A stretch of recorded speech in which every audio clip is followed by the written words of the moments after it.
Greetings, Nick with Sweetwater here, and I'm joined today by my good friend, Mr. Mitch Gallagher, and we're here to discuss the new MXR Rockman X100, the Rockman in pedal form. Now, you just heard me playing mono, but using two guitars, so they're panned hard left, hard right.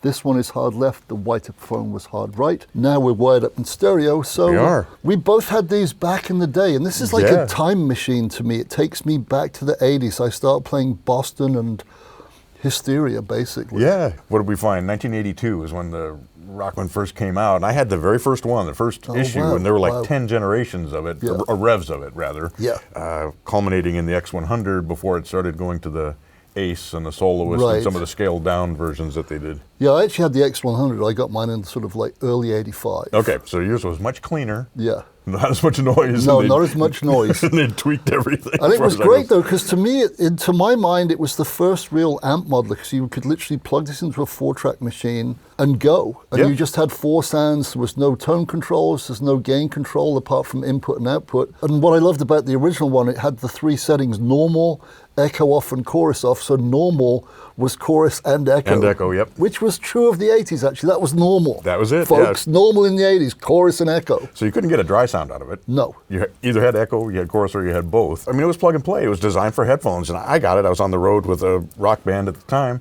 and got it to practice in the hotel room. Yeah, I did the same, and then I started using it for demos, and then I found out later that, you know, all sorts of people were using the headphone out into a board, directly into a board, both live, which I think you did as well, I did, yeah. I had eventually somebody came out with a single rack space unit that had a slot that the Rockman slid into. Right. And then there were a couple cables, and you'd plug into that. It had 2 stereo outs, and I ran it into the power amp inputs on 2 PV specials. Yeah, so you were running stereo back in the day. I was relatively poor, so I ran mono because I was recording on a 4-track. So I just run it straight in, and so all of the Grim Reaper demos kind of sounded like Boston, but a bit happier. That's hilarious. So it's Boston in a box, Boston 80s in a box. Yeah. This one is true to the original, apart from the fact it doesn't have the echo, because apparently the original chip's not available anymore. Still all analog. Yeah. That was, I mean, like you said, it was the first amp modeler, but it was entirely analog. Which is amazing. Distortion circuit, a sustainer, compression circuit, the effects, and then the amp simulation and cabinet simulation. Everything is analog. Bucket Brigade chorus. Yeah. So this one is minus echo, but you've got the chorus off and on, which is great. So you can actually be dry now. Yep. If you so wish. And what I did on my intro was, because I was running 2 guitars, I was running in stereo but running the unit in mono, I just ran it through a Boss Katana set completely flat, using the DI out with the modern cabinet emulation out. Nice. And it's just, this does what it does exactly what you want it to do. You sound like, it takes you back to the 80s. It takes you back, there's no question. It makes you want to play. Yeah, absolutely. The way we have this one set up is there's a switch inside. And so you pop the back off and it goes from mono to stereo. There's a switch that goes from mono to stereo. But I've combined it with the TRS split plus tap, which is an optional unit that has a TRS connection. And this allows you to get the left-right out. Right. But also the tap connection going into control here lets you step through the 4 different presets, if you will. Yeah, so you can cycle. And just so you know, the order is weird, because the bottom one is clean 2, then you go to clean 1. Yep. Then it's edge and distortion. And why don't we stop talking and let's listen to a few sounds, shall we? So the signal path is I'm coming out of this and going into a quad cortex that I've got set up with a stereo amplifier. And it's just a basic clean sound, a little bit of crunch on it maybe. Just on the edge. So if we go to clean 2, I remember that sound so well. And that's without chorus. That's without chorus. Now if we had the chorus, that's the Rockman right there. There it is. So I remember they said this one was sort of the basic clean sound, works with all kinds of different instruments, including keyboards. Right. Run your electric piano or your DX7 in the day. Yeah, we actually ran a keyboard through it for a demo, just for an intro. And it worked really well. Yeah, that's awesome. And of course it had chorus on it. Right. And or delay. Yeah, and, or both. Yeah. Both.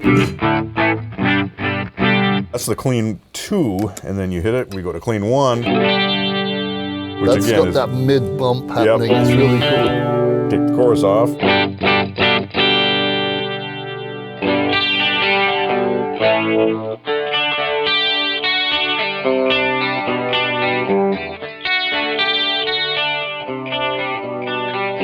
I mean, that's it, right? That's that sound. Yeah, it's basically the first Boston album in a box. Because, I mean, what fascinates me about their first album, it's one of the biggest debuts of all time. I think over 17 million in the States alone right now. Yeah, crazy. And 90% of it was recorded in Tom Scholz's basement using stuff he designed, which is basically where this came from. So the guy was really smart, great guitar player, great songwriter, but a talented, well, he had a degree in engineering, and you can tell. Yeah.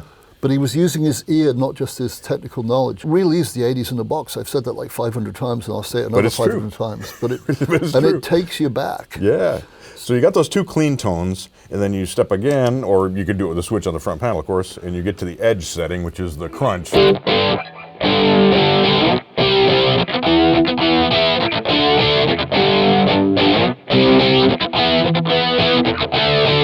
There's so much mid-range. Yeah. It is so compressed. It's so awesome. Yeah, and it's great as a layering tool. I mean, I talked to Phil Colleen from Def Leppard about it, and he said that the reason they use that as opposed to like a Marshall stack is with all the layers, it would have been a washout with a Marshall, whereas this is really focused. And Satch said the same, because I didn't know that Joe used it on the Surfing with the Alien and Not of This Earth as well. Huh, how about that? Along with other stuff, but this was part of it. So once again, man, that's a testament to how amazing this unit was, and really, still is. If you think about it, a lot of times what a recording engineer or a live sound engineer will do, especially if you're running through a 4x12, is they'll put a high-pass filter on and take some of that bottom end out, so you don't have all that down there fighting with the bass, fighting with the kick drum, and just mudding everything up. So when you turn this on, that bottom end drops out, the mid-range, right where the guitar lives, sits right there. Now if we go to the last setting, that is the distortion setting.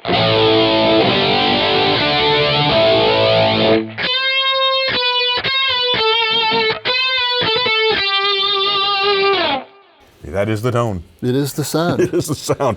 Now on this though, you do have the addition of, you do have a gain control. And I've got the gain all the way down actually, which I think is where the stock one would have been. Right, It's probably pretty clean. And then there's also an output volume. I remember on mine, it just had a 3-position volume switch. It was like -10, 5, and 0 or something like that. Yeah, and if you look back at the video on my intro, I had both in the middle because more gain is better. It's more is more. Yeah, more is more.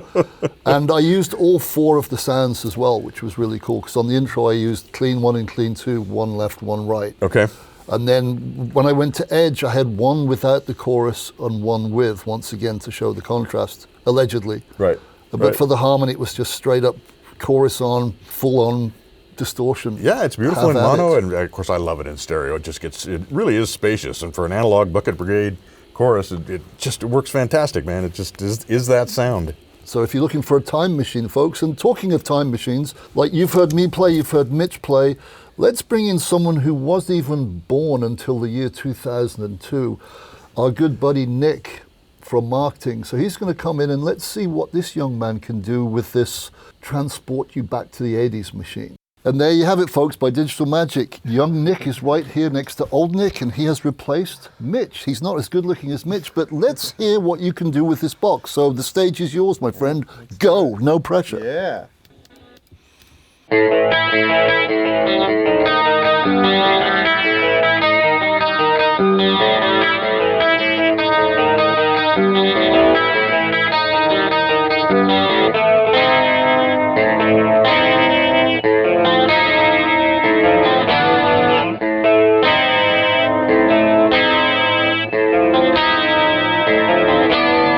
Let's hear you on this one, though. Go.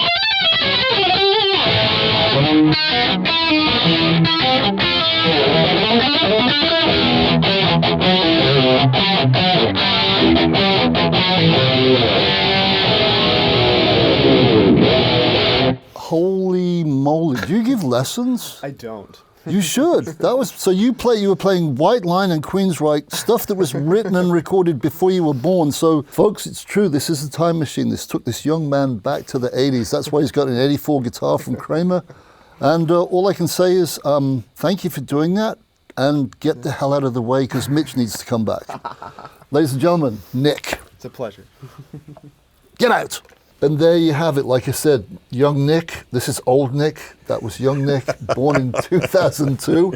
Folks, the 80s or Boston or Def Leppard in a box. So it'll take you back in time. You'll play all those great old riffs with or without chorus. And what can I say apart from well done, Bob Cedro and MXR, for bringing back such a classic device. If you want to know more information, what do they do? They should head over to sweetwater.com or contact their Sweetwater sales engineer. And by the way, I do highly recommend adding the TRS Split Plus tap to it. That's a very cool combination. Well, I'll be honest with you, as opposed to lying, I didn't even know that existed. Now I do, so I'm getting one right after this because that's a cool addition. So with that, thank you for watching. Au revoir.